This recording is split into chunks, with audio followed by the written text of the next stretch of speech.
Misensek.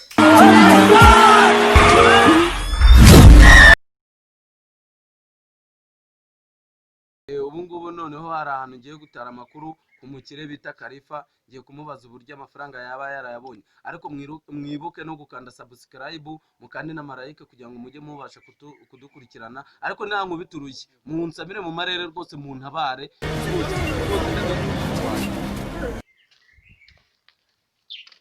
Murakomeye cyane. None se biri nibwo bwa mbere nasura ababosi b'abatafu. Urifuza iki se?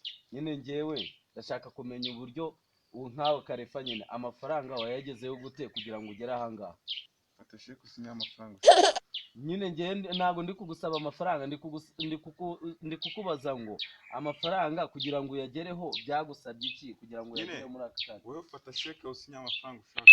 None se ngewe ndi kukubaza amafaranga wayagezeho gute, ntabwo ndi kukubwira ngo ngewe ngo ndi kugusaba amafaranga nk'umuntu w'umunyamakuru wapi. Ngewe sinigeze ntakaza amahirwe ntayo mu buzima bwanjye.